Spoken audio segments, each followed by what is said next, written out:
Well, good morning, everybody. My name is Jeannie Mancini, and I'm proud to be the president of the March for Life, and we would like to give you a very big, happy, warm March for Life welcome to our conference. Welcome.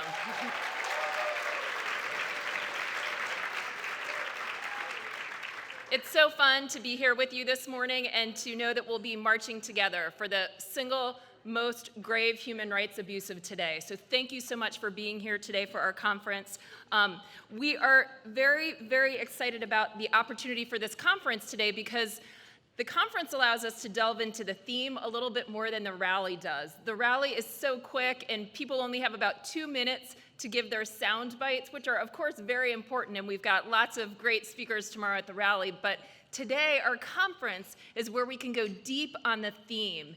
And of course, I'm sure many of you have heard about what our theme is this year. It's life empowers, pro-life is pro-woman. Life empowers, pro-life is pro-woman. And yes, thank you. And as exciting as tomorrow is, it's such an amazing moment.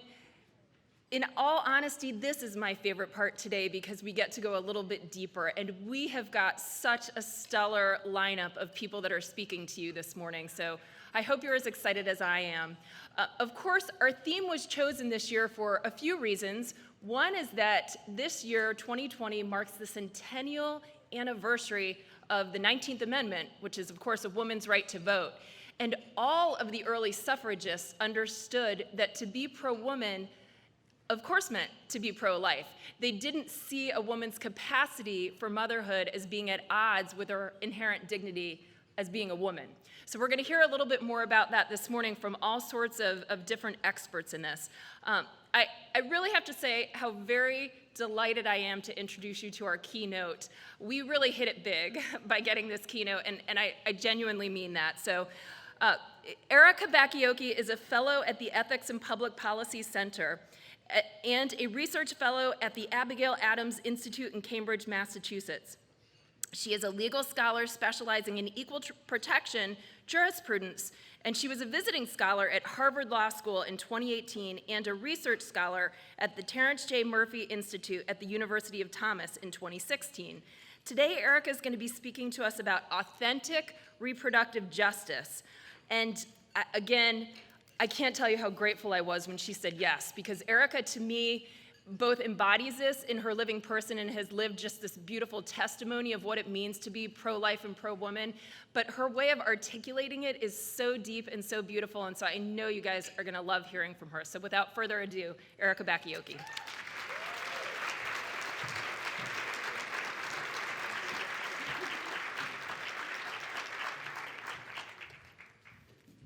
Good morning, everyone. It's really wonderful to be here and an honor to have been introduced by the great Jeannie Mancini. So these days, let me get to my first slide here. Nope, that's my second slide. Well, that's okay. These days, we are often led to believe that women's rights, women's liberty and equality, to use the current catchphrase, reproductive justice, is simply synonymous with easy access to abortion. Abortion rights are the sine qua non, we are told, of women's freedom and equality. And this is not just political rhetoric, it is legal strategy too. For leading pro-choice legal scholars now argue without notable exception that abortion rights are really equality rights, and so ought to be protected not by the right to privacy, as in Roe v. Wade, but by the Equal Protection Clause to the Constitution. According to the foremost ambassador of this approach, Justice Ruth Bader Ginsburg, abortion rights are even necessary for women to enjoy equal citizenship stature. But here's the thing. When we mine the intellectual history of the cause of women's rights, we find that Ginsburg's vision of equal citizenship as inclusive of the right to abortion stands in sharp contrast to how earlier generations of women's rights advocates first championed this important philosophical and political principle. In fact, as I'll discuss this morning, the very rationale for women's rights, indeed for civil and political freedom and equality as such has shifted profoundly since women secured the franchise in this country 100 years ago. But this shift has occurred subtly and over time, so that many now falsely assume that an unbroken line can be traced from those who today agitate for women's rights to those who argued that women had the right to do so in the first place. So this morning, leaning on great women from the 18th, 19th, and 20th centuries, I want to suggest instead that the constitutional right to abortion has hindered women's authentic liberty and equality. Rather than render women freer and more equal, the right to abortion has cheapened and objectified women, cheapened sex and objectified women, made it easier to ignore the asymmetries inherent in male-female sexual relationships, belittled the essential contributions of both mothers and fathers, and lent strongly to the dim view our culture has accorded the essential work of caregiving ever since. It's quite a task I've laid for myself, so I best get started. So let's begin with the philosophical foundations of the early women's rights movement in the United States. And to do so, let's turn to that late 18th century British philosopher and heroine of the American suffragists, author of A Vindication of the Rights of Women, Mary Wollstonecraft. For Wollstonecraft, civil and political rights for both men and women were essential to human dignity and political progress. But Wollstonecraft did not regard such rights as ends in themselves, to free men and women to live in whatever manner they might choose. No, civil and political rights were grounded in pre-existing duties to self, family, fellow citizens, and God. That is, civil and political freedom and equality were essential means to higher human ends, the moral development of persons, and the virtuous fulfillment of the ordinary duties of life. Wollstonecraft's appeal for women's co-equal education is her most remembered contribution today. Her rationale, perhaps less so. The self-taught philosopher believed that were women like men afforded both intellectual and moral education and opportunities to engage in serious-minded occupations, women would enjoy greater independence of mind and, in turn, better appreciate their duties to their families and the broader society as well. Intellectual and moral excellence, or to use her words, wisdom and virtue, represented for Wollstonecraft the very highest attainments of human life for both men and women in equal measure. Now, the civil and political rights that Wollstonecraft first claimed for women in the late 18th century have been over time and with great struggle steadily secured in modern democracies around the world. But Wollstonecraft proposed in her Rights of Women a far more substantive vision than what is often represented today as merely a political treatise in favor of women's rights in marriage, education, employment, and political participation. Her ennobling philosophical and moral vision, upon which she built her rights claims, has largely been abandoned. For Wollstonecraft, it was women's capacity to reason, and thus to pursue reason to its proper ends, again, wisdom and virtue, that provided the philosophical foundation for women's just claims to civil and political freedom and equality. But not just for women. Freedom as such was a necessary means to these higher human ends. It was the forgetfulness of these noble ends on the part of men especially that facilitated the subjugation and victimization of women, even in their own homes. A freedom bereft of wisdom and virtue would reduce men to beasts, Wollstonecraft claimed. And this was especially true in intimate relations between men and women, for she thought the two sexes mutually corrupt and improve each other. The late 18th century philosopher well understood with the ancients that personal and political freedom could only be realized by those who first knew how to govern themselves, especially their own desires. I do not wish for women to have power over men, but over themselves, she famously quipped. Following this logic closely, Wollstonecraft maintained that sexual integrity was not to be abandoned in the pursuit of the just advancement of women or the equality of the sexes, nor was the virtue of chastity, as she called it, especially required of women, as was the convention of her day. Rather, it was men who, in pursuing self-serving indulgence without habitual respect for women or for the noble purposes of sex and the goods of shared domestic life, had too often failed to treat women with the dignity they deserved.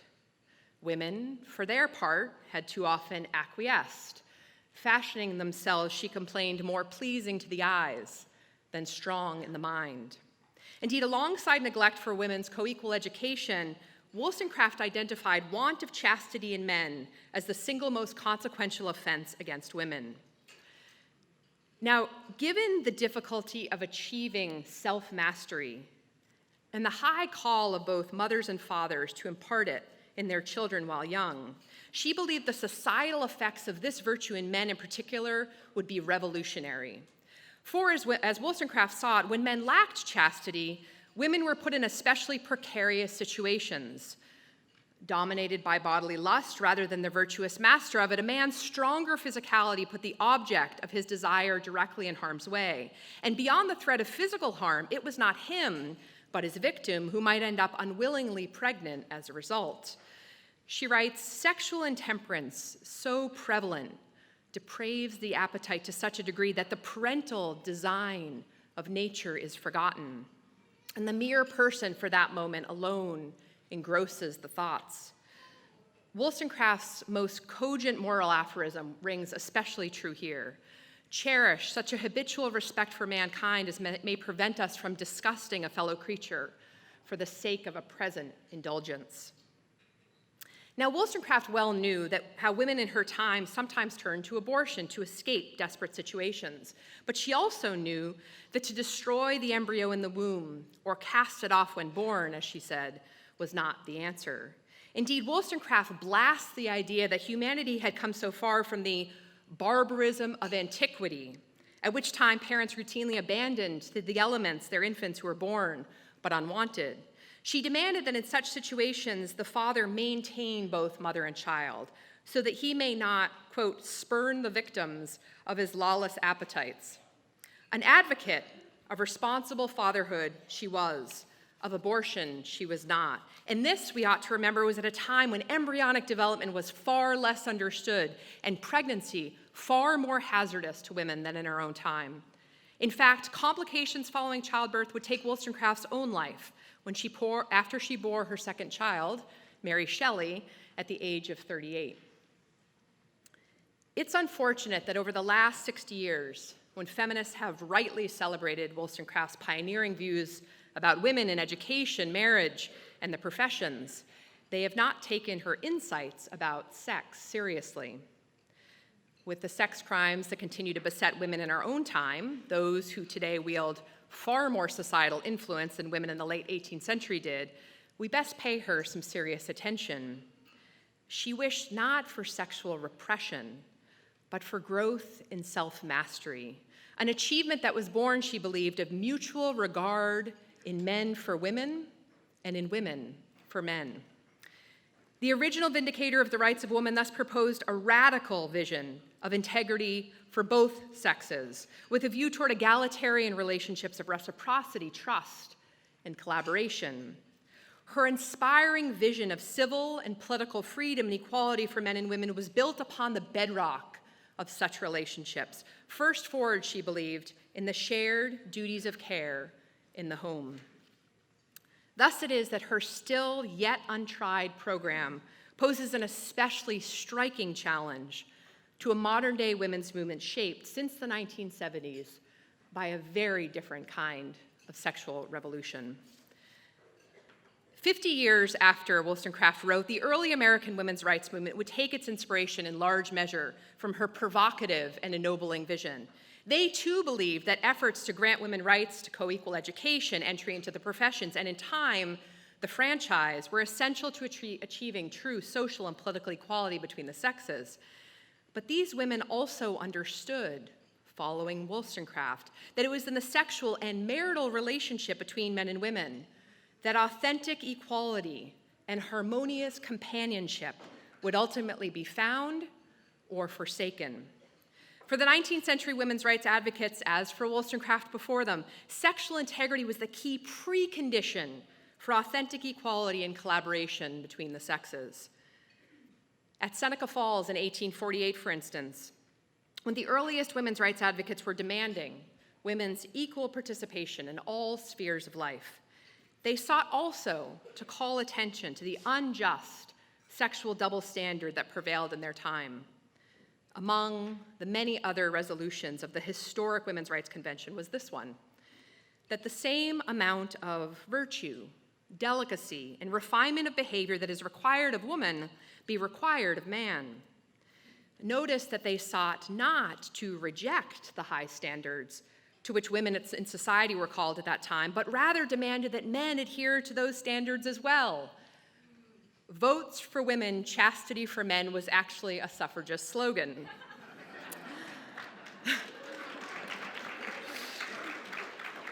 And so, out of respect for both the reproductive potential of sex and women's distinctive role in it, the 19th century women's rights movement advocated what they called voluntary motherhood, a precursor not to abortion or even to contraception, but to natural methods of fertility regulation, which have only grown more scientific and effective in our day. In fact, pro-choice historian Linda Gordon writes that upon no other question did 19th century women's rights advocates agree more universally than the concept of voluntary motherhood.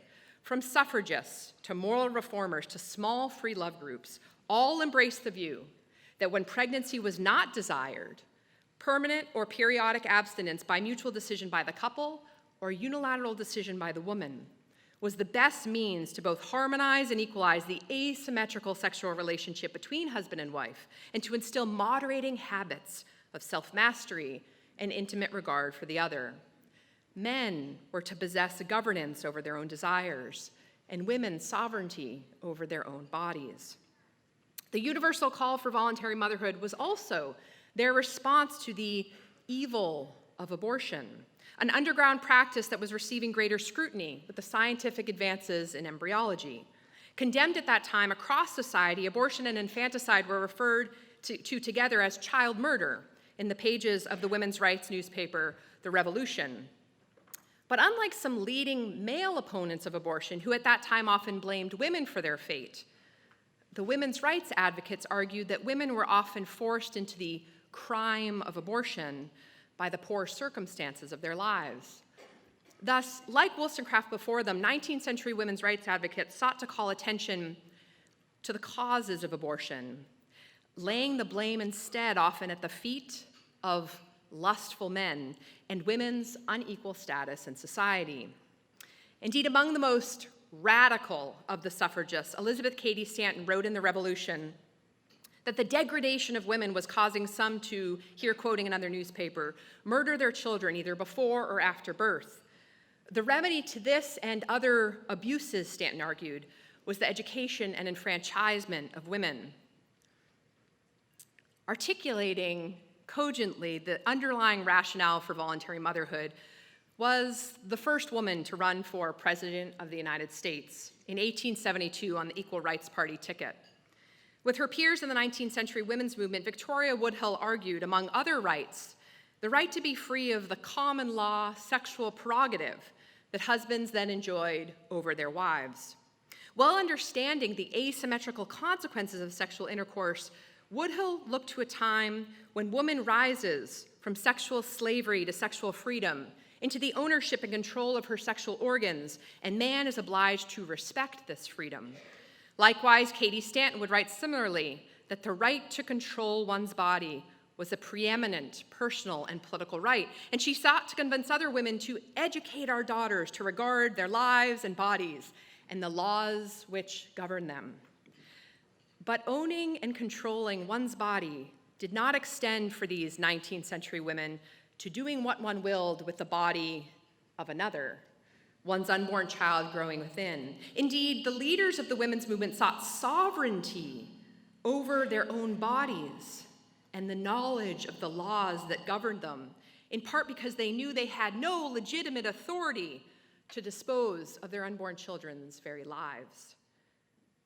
An early and outspoken advocate of constitutional equality for women, Woodhull also championed the rights of children, rights which she argued begin while they yet remain the fetus.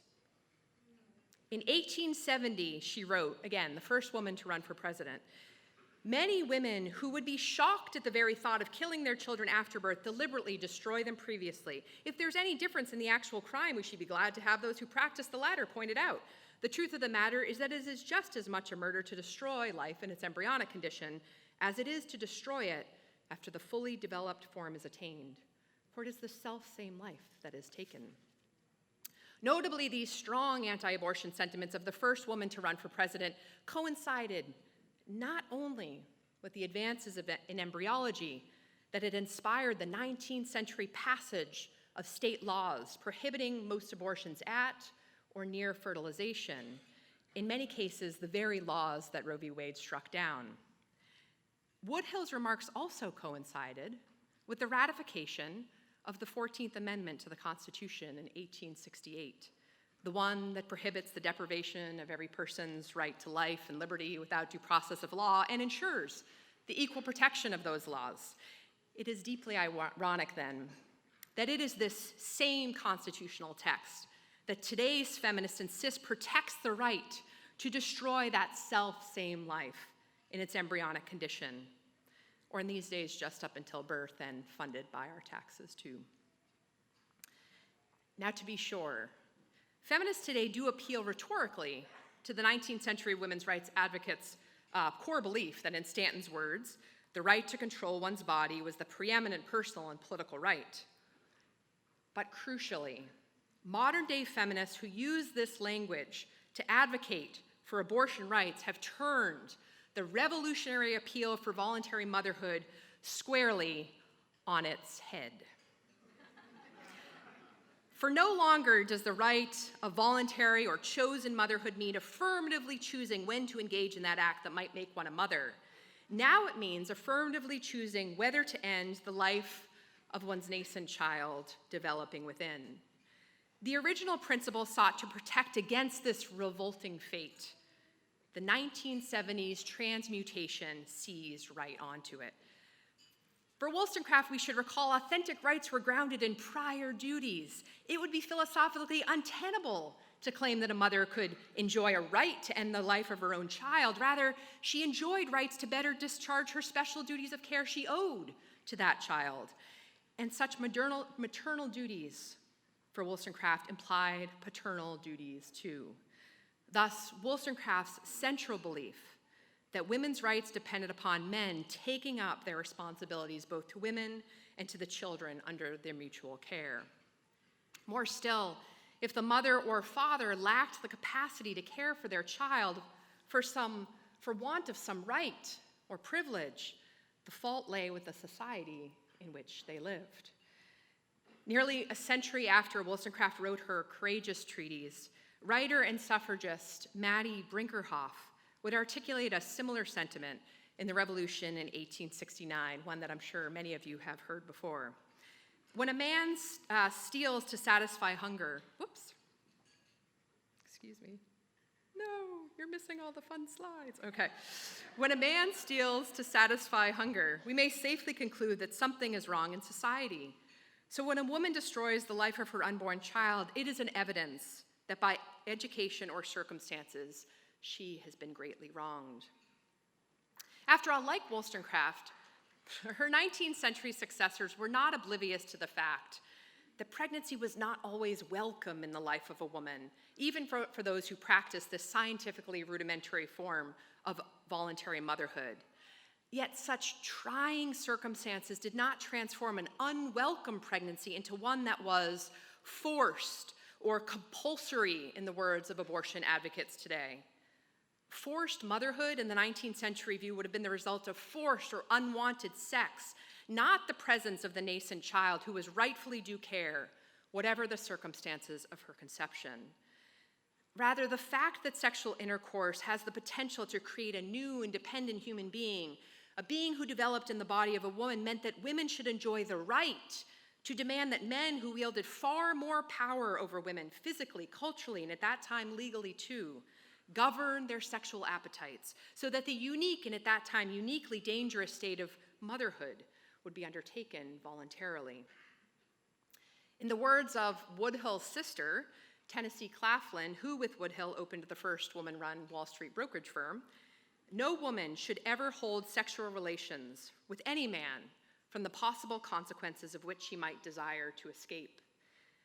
This was not a condemnation of women, but a call to arms against male sexual presumption.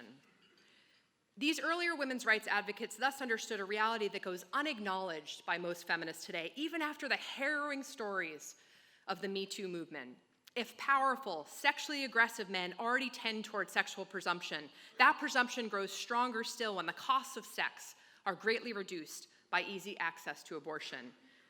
Indeed, radical feminist Catherine MacKinnon was closer to the older view when in 1983 she wrote, "So long as women do not control access to our sexuality, abortion facilitates women's heterosexual availability and frees male sexual aggression." In the privacy of bedrooms, MacKinnon argues, consent tends to be presumed. But even MacKinnon makes one rather startling historical error. In the very same essay, she frets, in this context of male sexual presumption, it becomes clear why the struggle for reproductive freedom has never included a woman's right to refuse sex. Sexual liberation, she suggests, has always been framed as a struggle for women to have sex with men on the same terms as men, without consequences. Yet the right to refuse sex is precisely the right and freedom that 19th century advocates of voluntary motherhood sought. For the early women's rights advocates, abortion not only took the life of an unborn child, an act of violence they deplored. Abortion also tilted the sexual playing field further in the male direction, empowering men to prioritize sexual intercourse and their own sexual satisfaction and to ignore the asymmetrical consequences of the sexual act. In light of these inequalities in sex and desire and satisfaction and reproduction and in caregiving too, the voluntary motherhood movement thus expected men to conform themselves to women's sexual needs and desires rather than to their own. This movement, we ought to remember, was one championed not only by the women's advocates themselves, but by men who joined the noble cause too.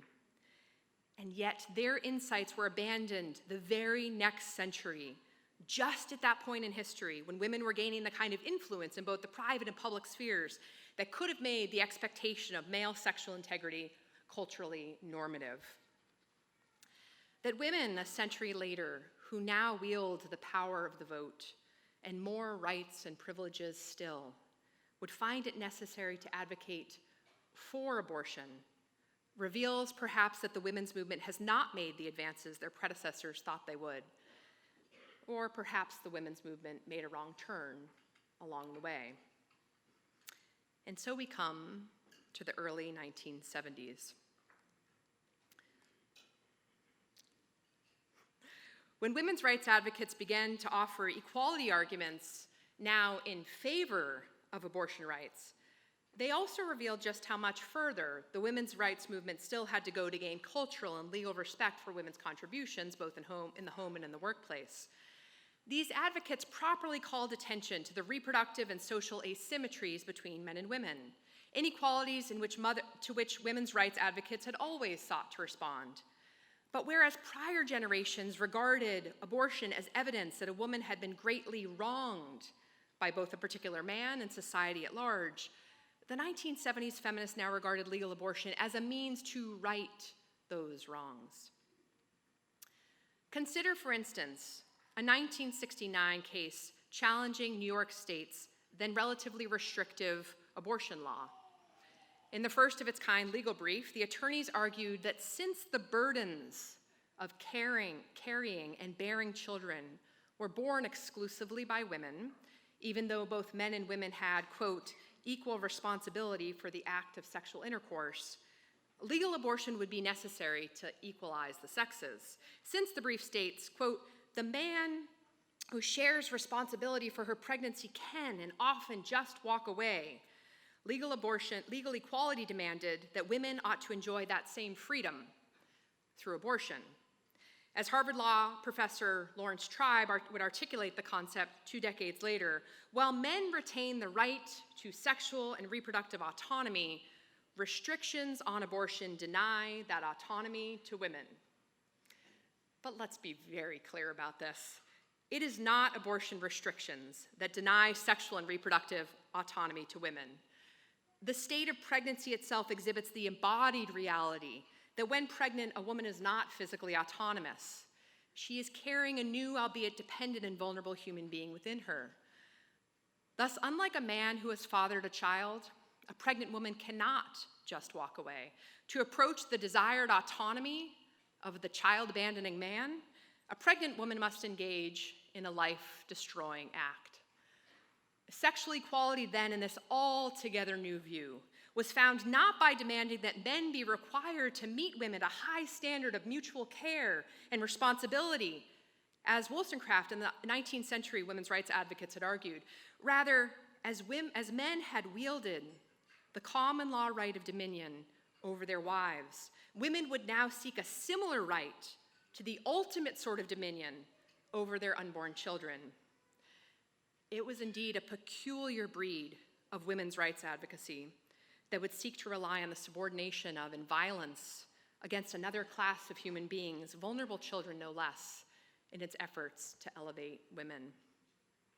In a 1995 essay reporting on the origins of that still great organization, Feminists for Life, pro-life feminist Sydney Osborne articulates nicely this parallel between the historic treatment of women and the new arguments for legal abortion. Having known oppression, we cannot stand by and allow the oppression of an entire class of weaker human beings. Having once been owned by our husbands, we cannot condone a position that says the unborn are owned by their mothers. Remembering a time when our value is determined by whether a man wanted us, we refuse to bow to the patriarchal attitude that says the unborn child's value is determined by whether a woman wants her. Earlier women's rights advocates had fought for the political means to work toward a society more hospitable to women and their vulnerable children, both born and unborn too. The attorneys in the 1969 New York case rightly described the many ways in which modern-day society was still inhospitable to women and children 50 years on from women's suffrage. Society had clearly failed women, not only because women were putting their lives and health at risk when they sought out then illegal abortions. If they carried their children to term, the brief argued, the status of motherhood itself, especially unwed motherhood, subjected women to a whole range of de facto types of discrimination. The brief offered an abundance of examples of very real discrimination against pregnant women and working mothers. Young women might be expelled from school or robbed of the opportunity for education. They could be fired from employment, denied a job, or forced to live on welfare.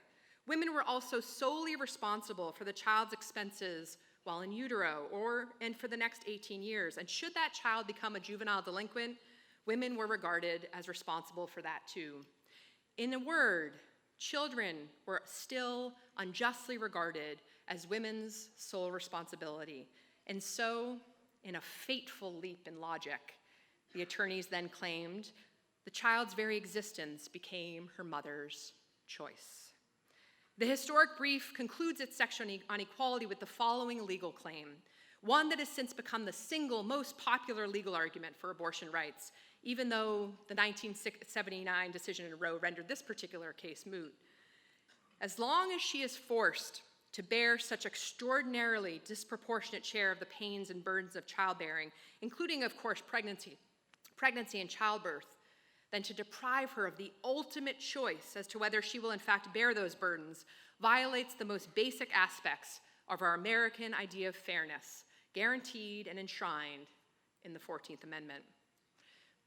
Or as Justice Ginsburg put it more succinctly, abortion rights are necessary for women's equal citizenship. Here's Justice Ginsburg again. A woman's autonomous charge of her full life's course, her ability to stand in relation to man, society, and the state as an independent, self-sustaining, equal citizen is at stake, she says, in the abortion question. But abortion advocates like Ginsburg and these other feminist attorneys seem not to recognize that abortion, as a response to the failures of men and society, leaves the burden for children and the management of fertility squarely on the shoulders, or better, the bodies of women, just as they always have been. Abortion further alleviates men of their shared duties of care, rather than make significant demands upon men in society as prior generations of women's rights advocates had. This new view champions the autonomous, child-abandoning male, or the one with no caregiving responsibilities, as the very model for equal citizenship. Women are only full citizens, able to stand in relation to man, society, and the state, we are told, if they but become autonomous and self-sustaining, that is, leave their children behind. And yet, this view of equal citizenship, one that requires an unmitigated right to abortion, would seem to be in some tension with the very definition of full citizenship Ginsburg herself offered in an opinion for the court in a famous 1996 sex discrimination case. In VMI, Ginsburg wrote, "Full citizenship is defined by those who have the equal opportunity to aspire, achieve, participate in, and contribute to society based on their individual talents and capacities." But men and women are not free-floating, autonomous minds. We are embodied individuals who enjoy distinctive capacities when it comes to sex and reproduction. If citizenship is understood along the traditional male model, one that assumes the capacity to remain physically autonomous from the reproductive consequences of sexual intercourse and unencumbered by the demands of caregiving, the affirmative attachment and nurturing required of young children and those who care for them become symbols of dependence, anathema in this view of citizenship. Those whose autonomy is constrained by their caregiving responsibilities are defined on the outside of citizenship, just as they traditionally had been. Indeed, Justice Ginsburg seems to underappreciate how her praise of autonomy as the defining characteristic of citizenship undervalues those with caregiving responsibilities, especially when those responsibilities impedes one's capacity to work like an autonomous, unencumbered man. The bias then is set against those who seek to work fewer or more flexible hours when they have children, take months or even years away from the workplace with the hope of re-engaging when their caregiving duties subside, or due to their commitments in their homes or communities, choose not to enter the paid workforce at all. Given the popularity of Ginsburg's view in the feminist movement today, it is no surprise that work-family balance remains such a pressing issue. And it is women's status as mothers, not their status as women, that causes the greatest inequities socially and professionally, even as women have made remarkable gains overall. If the so-called gender revolution has stalled, elevating women in the workplace without simultaneously elevating and honoring the work both mothers and fathers do in the home, then constitutionalizing the right to abortion shares a good deal of the blame.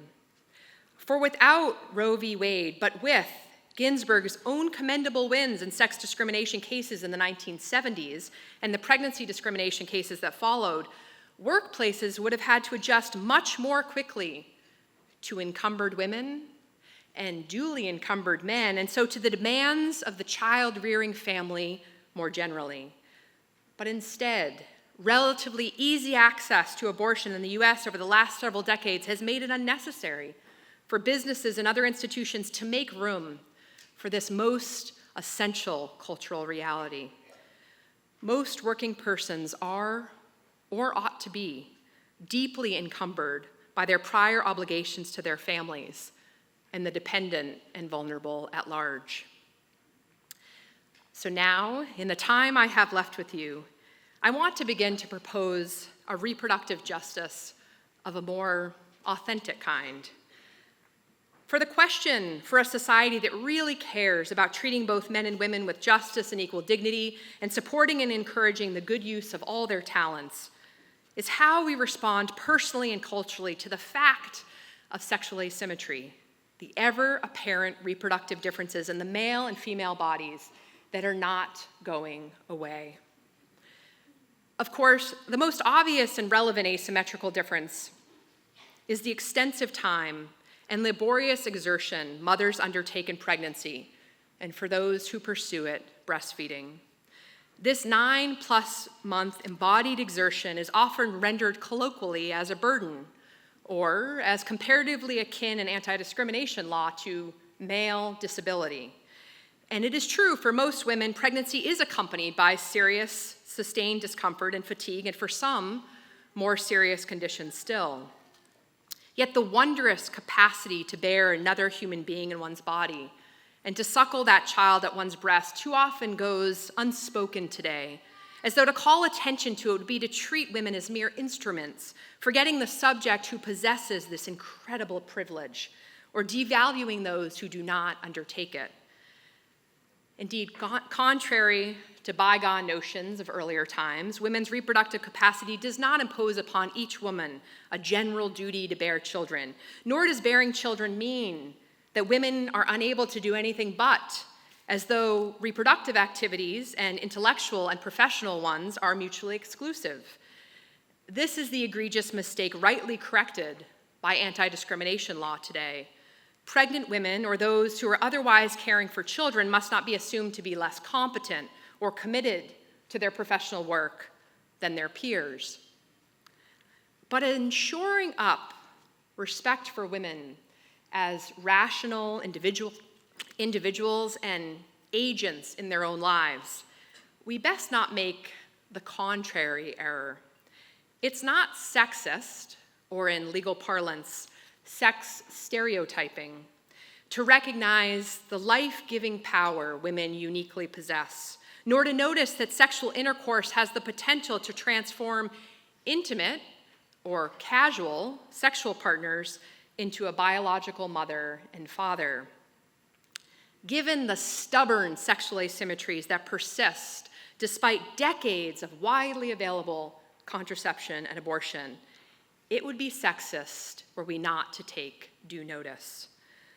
Opening our eyes to the realities of sex for women, an intimate and embodied source of connectivity, and so not just for sport, also helps us to see better the reality of pregnancy, the most intimate, embodied experience of connection, nurturance, and solidarity that human beings are capable of, and one that is enjoyed by women alone. If pregnancy is likened, as it often is in our culture, to any other lifestyle choice or medical condition, or worse, a disability in a Hobbesian survival of the fittest against wombless men, pregnant women will never receive the cultural esteem and support they, in justice, are due. Rather, it is only by reestablishing the inherent value and equality of each human being, that moral proposition to which our country has ever been called, will pregnant women and caregiving families receive the public support and commendation they, in justice, deserve. For the cultural value of our caregiving depends unavoidably upon the cultural value we give the vulnerable and dependent human beings in our care. Indeed, as Wollstonecraft well understood, civil and political rights flow from pre-existing duties. Vulnerable children have a right in justice to that which is due them. Parents, likewise, enjoy the right to carry out their duties to their children. Good societies, order to the full flourishing of human beings, properly recognize and protect both. Thus, an authentic reproductive justice would not only ask expectant mothers to offer their developing unborn child care that is due them, for pregnant women and childbearing mothers to receive in justice the abundant care and support they need. Fathers must take up their shared duties of care toward both mother and child as well. For as the deeply prescient author of the original treatise on women's rights saw very clearly, the single best response to the sexual asymmetries in both human reproduction and in caregiving too is an emotionally engaged and deeply attentive fatherhood. Such a fatherhood is most essentially one in which men who sire children recognize the distinctive and irreplaceable bonds they enjoy with them. But even more than that, it is the embrace of fatherhood as a core, constitutive, primary identity for men with children, one which prioritizes the collaborative, character-shaping, solidarity-building work of the home, and deeply respects the distinctive burdens and privileges women experience in childbearing and rearing, just as good men in generations past and present have always done. As Mary Wollstonecraft anticipated more than 2 centuries ago, the very well-being of women and children depends upon the capacity of men to take up their responsibilities to both, a responsibility that extends backward to learning to live lives of sexual integrity from their youth. As early 20th century women's rights advocate Charlotte Perkins Gilman observed, chastity is a virtue because it promotes the human welfare. The underlying reason for the whole thing is the benefit of the child, and to that end, a pure and noble fatherhood is requisite, as well as such a motherhood. I cannot repeat enough that sexual integrity for both Wollstonecraft and her 19th and early 20th century successors was at the very core of their ennobling vision of freedom, equality, and happiness between men and women in the private sphere, the public, and beyond. But for authentic reproductive justice to prevail in our time, more than that is needed still. It is high time that the work of the family be given the cultural and political respect, attention, and support it deserves. On authentic reproductive justice would thus promote, once again, the historic view that our shared duties of care properly underlie our civil and political rights and privileges, and thereby provide the preconditions for our economic, political, and civil life together. And so let me conclude my remarks this morning by saying this. To be authentically pro-woman, one must be thoroughly pro-life. For the rights of women and men are grounded not in our mythical autonomy from one another, or worse still, our ghastly capacity to dominate the weak. Rather, our rights are on their surest foundation as the means to fulfill the common duties of life, and caring well for the weakest and most vulnerable among us surely ranks among the most supreme of all our shared responsibilities. It is thus with great enthusiasm that I send you forth to the March for Life this year. Celebrate women's equality in 2020 and beyond, but do it boldly by forging together a society whose laws truly respect the equal dignity of each man, woman, and child, and whose policies support the familial and cultural goods that each of us needs to flourish. Thank you.